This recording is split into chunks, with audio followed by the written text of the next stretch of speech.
Hello दोस्तों, मैं अमृताराम डोमरोड री सक्सेस पॉइंट यूट्यूब चैनल पर आपका स्वागत करता हूं। दोस्तों, हमने पिछली क्लास के अंदर संपूर्ण शिक्षण विधियों में बात की थी समस्या समाधान विधि की, जिसके अंदर हमने पढ़े थे समस्या समाधान विधि के चरण, यानी समस्या समाधान विधि किस प्रकार आगे बढ़ती है। आज हम बात करेंगे समस्या समाधान विधि के बारे में और समस्या समाधान विधि के गुणों के बारे में बात करेंगे, यानी समस्या समाधान विधि के माध्यम से विद्यार्थी के अंदर क्या क्या परिवर्तन आता है, क्या क्या गुण विकसित होते हैं। तो इन गुणों की बात करें तो सबसे पहले ये विधि क्या है, ये विधि विद्यार्थी केंद्रित विधि है। यानी ये समस्या समाधान विधि किस प्रकार की विधि है, विद्यार्थी केंद्रित विधि है। यानी हर एक कार्य क्या किया जाता है, समस्या का समाधान करने से लेकर के इनके शुरुआत से लेकर के अंत तक क्या होता है, विद्यार्थी सक्रिय रहता है और सक्रिय रहकर से कार्य करता है। वो विधि क्या होती है, विद्यार्थी केंद्रित विधि होती है। यानी यहाँ पर विद्यार्थी क्या करता है, स्वयं कार्य करता है, जिससे क्या होता है, विद्यार्थी केंद्रित विधि होने से क्या होता है, इसमें स्वाध्याय की आदत का विकास होता है। यानी बालक के अंदर यानी विद्यार्थी के अंदर क्या होता है, स्वयं पढ़ने की आदत का विकास किस विधि के अंदर होता है, समस्या समाधान विधि के अंदर होता है। क्योंकि वो समस्या जब अध्यापक बालक के सामने समस्या प्रस्तुत करता है तो उस समस्या का समाधान कौन करता है, विद्यार्थी स्वयं प्रयत्न करके करता है। तो जहां पर विद्यार्थी स्वयं कार्य करता है तो वो विधि कौन सी होती है, विद्यार्थी केंद्रित होती है। और विद्यार्थी केंद्रित विधि में क्या होता है, स्वाध्याय की आदत का विकास होता है। ये विद्यार्थी के अंदर अपने आप पढ़ने की आदत का विकास होता है। आगे बात करें इसके गुणों की तो क्रमबद्ध शिक्षा एवं वैज्ञानिक दृष्टिकोण का विकास, यानी इस विधि के अंदर क्या होता है, एक क्रमबद्ध रूप से शिक्षा प्राप्त होती है। यानी समस्या का समाधान करने के सबसे पहले क्या करेगा, उस समस्या का चयन करेगा, उस समस्या के बाद उस समस्या से संबंधित गुणों को इकट्ठा करेगा, तथ्यों को इकट्ठा करेगा, और उस तथ्यों के बाद क्या करेगा, उसमें से जो अच्छे अच्छे तथ्य उनको इकट्ठा करेगा, उसके बाद उनका मूल्यांकन करेगा। यानी एक क्रमबद्ध रूप से ये विधि आगे चलती है। यानी इसमें क्या शिक्षा किस प्रकार मिलती है, क्रमबद्ध रूप से मिलती है। आगे बात करें तो इसमें क्या होता है, वैज्ञानिक दृष्टिकोण का विकास। वैज्ञानिक दृष्टिकोण का विकास करें तो यहाँ पर विद्यार्थी क्या करता है, नए नए तथ्यों को खोजता है और समस्या का समाधान करने के लिए क्या करता है, नई नई चीजों को यानी विषय वस्तु को खोजने का प्रयास करता है। और जहाँ पर खोज की जाती है तो खोज किस में होती है, वैज्ञानिक के दृष्टिकोण में होती है। वैज्ञानिक कार्य के अंदर क्या होती है, खोज होती है। तो यह विधि भी किस पर आधारित है, वैज्ञानिक दृष्टिकोण पर आधारित है।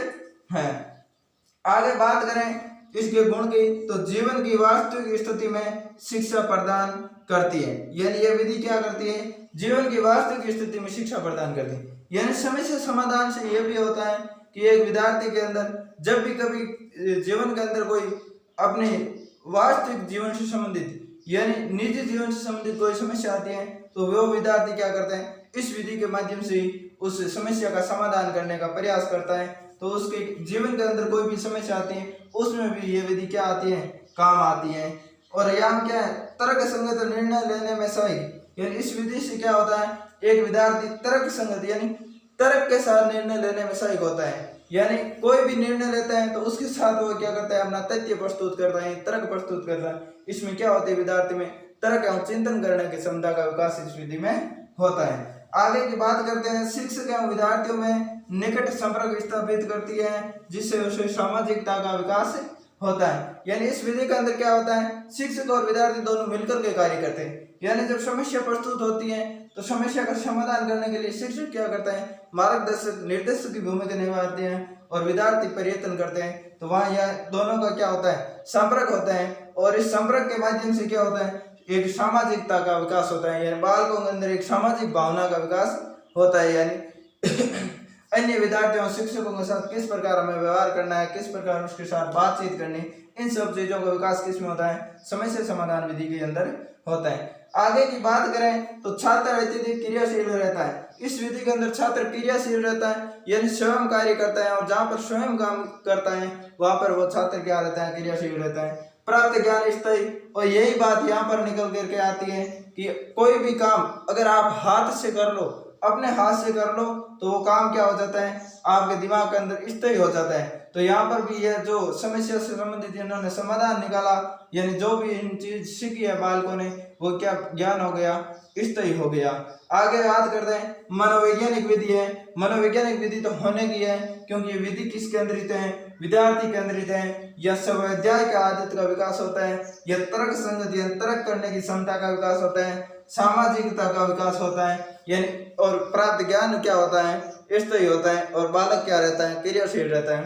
तो जहां पर भी ये गुण होते हैं वहां विधि किस प्रकार की होती है, मनोवैज्ञानिक विधि होती है।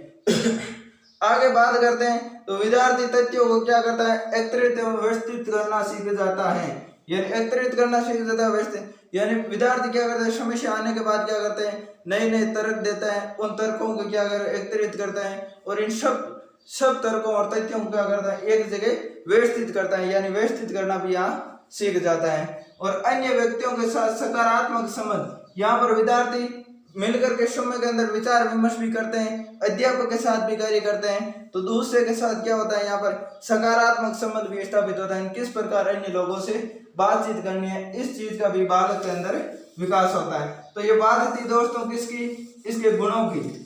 हमने बात कर ली इनके गुणों की, आगे बात करेंगे इनकी विशेषताओं की। मुख्य 2-4 विशेषताएं, उन विशेषताओं की बात हमें करेंगे। किसकी बात करेंगे, विशेषता की बात करेंगे, यानी समस्या समाधान विधि के अंदर क्या क्या विशेषता है इसकी, उन संपूर्ण विशेषताओं को हमें बात करेंगे। विशेषताओं की बात करते हैं तो सबसे पहले हम बात करते हैं तो पहले नंबर की विशेषता है, इसके अंदर क्या होता है, विधि से सृजनात्मकता का विकास होता है। किसका होता है, सृजनात्मकता, यानी हम यहाँ इस विधि के अंदर किसका विकास होता है, सृजनात्मकता का विकास होता है। यानी यहाँ पर क्या किया जाता है, विचारों को पुनर्गठित किया जाता है, विचारों को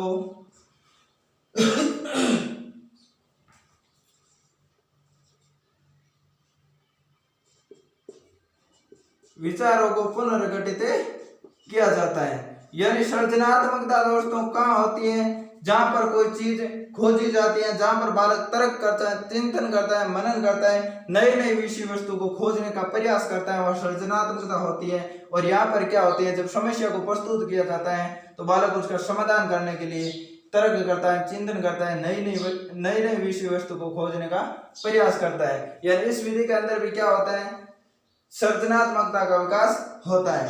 अब बात करते हैं आगे की, इसके अंदर क्या होता है, सूझबूझ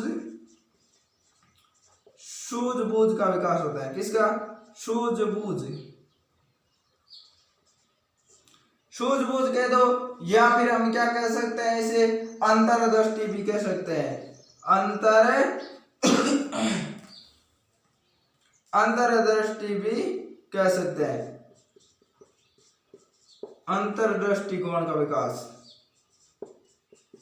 यानी एक तो क्या होता है, सृजनात्मकता का विकास होता है, आगे क्या होता है, सूझबूझ, यानी सूझबूझ का विकास होता है, सूझ का विकास होता है, या फिर अंतर्दृष्टिकोण का विकास होता है। क्योंकि यहाँ पर बालक क्या करते हैं, बड़ी सूझबूझ के साथ कार्य करना पड़ता है बालक को, समस्या के हर एक तथ्य को बड़ी बारीकी से देखना पड़ता है। तो यह बात होती है सूझबूझ की। आगे बात करते हैं हम 3 नंबर की, तो चयनात्मकता का विकास होता है, चयनात्मकता का विकास। किसका विकास, चयनात्मकता का विकास होता है। दोस्तों यह है समस्या समाधान विधि की विशेषता। इसके अंदर क्या होता है, सही हल ढूंढने है तो चयन एवं उपयुक्त अनुभवों को स्मरण किया जाता है। यानी यहाँ पर बालक क्या करता है, चयनात्मकता यानी चयन करने की क्षमता का भी विकास बालक के अंदर होता है।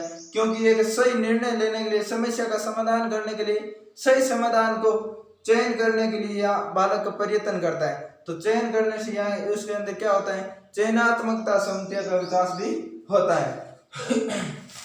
आगे हम बात करते हैं इसकी और विशेषताओं की, तो और विशेषता देखते हैं। 3 विशेषता तो ये थी, सृजनात्मकता, सूझबूझ और चयनात्मकता।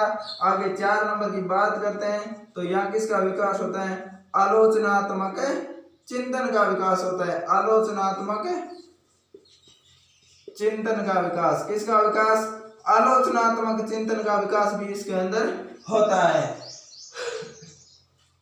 यहाँ पर क्या किया जाता है, यानी समस्या समाधान विधि में क्या किया जाता है, जिन जिन तथ्यों को बालक इकट्ठा करता है और उन तथ्यों को क्या करता है, आलोचनात्मक चिंतन के माध्यम से अलग करता है। यानी कौन कौन सा सही तथ्य है और कौन कौन सा गलत है उसको बाहर निकाल देता है और सही है उनको शामिल कर लेता है समाधान में। तो यहाँ क्या होता है, आलोचनात्मक चिंतन होता है। आगे की बात करें तो इस विधि की विशेषता की, तो ये सबसे महत्वपूर्ण विशेषता है लक्ष्य केंद्रित विधि है। यानी लक्ष्य केंद्रित विधि, यानी ये विधि किस प्रकार की है, लक्ष्य केंद्रित विधि है। इस विधि का क्या होता है, एक विशिष्ट लक्ष्य होता है। यानी यह नहीं होता कि समस्या जो प्रस्तुत की अध्यापक ने उसका एक निश्चित हल नहीं निकले, बिल्कुल एक उसका हल निश्चित निकलेगा, यानी एक लक्ष्य निश्चित है। तो यहाँ पर क्या होता है विधि में, लक्ष्य केंद्रित विधि यह है। तो ये बात किसकी थी दोस्तों, विशेषताओं की। और आगे हम बात किसकी करेंगे, इनकी कमियों की भी बातें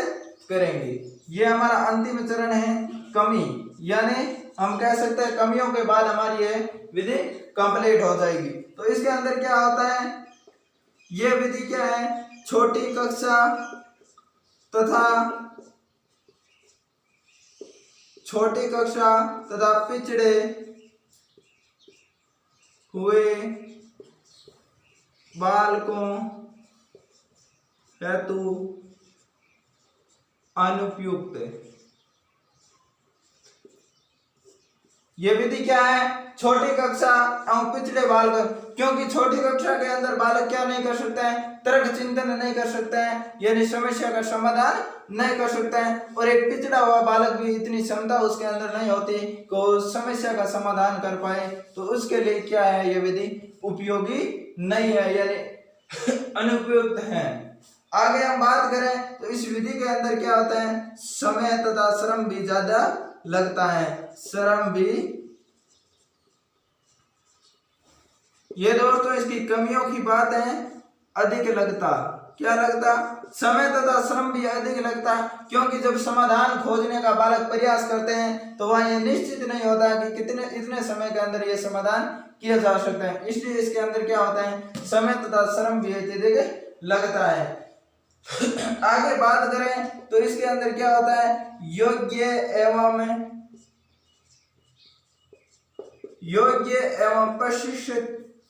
प्रशिक्षित अध्यापकों का अभाव, यानी हर एक विद्यालय के अंदर क्या नहीं पाए जाते हैं, योग्य एवं प्रशिक्षित अध्यापक इस विधि से पढ़ाए जाने वाले नहीं मिल सकते, क्योंकि इस विधि के अंदर अध्यापक के अंदर भी तर्क चिंतन की क्षमता होनी चाहिए बहुत ज्यादा, क्योंकि समस्या का समाधान करने के लिए हर एक पहलू का अध्यापक को भी ज्ञान होना चाहिए। लेकिन यह इस प्रकार के अध्यापक हम हर एक विद्यालय के अंदर नहीं मिलते, इसलिए इसमें क्या होता है, योग्य और प्रशिक्षित अध्यापकों के भी कमी अभाव पाया जाता है। आगे की बात करें तो इस विधि में क्या होता है, इस विधि में प्रायोगिक कार्य अत्यधिक, इस विधि के अंदर क्या है, प्रायोगिक कार्य अत्यधिक है, जिससे विद्यार्थी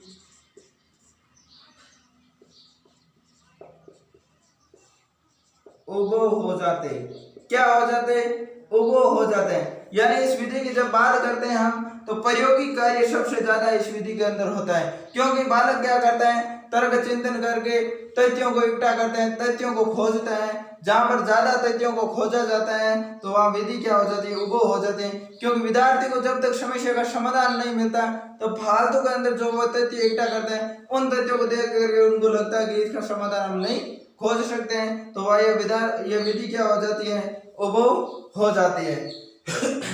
आगे की हम इसकी कमियों की बात करें तो ये मुख्य मुख्य कमियां थी, आगे हम और इसकी कमियां देखते हैं।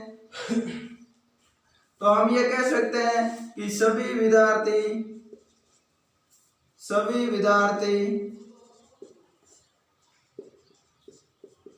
इस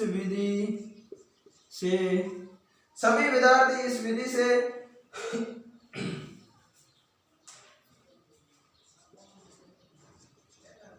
सीखने में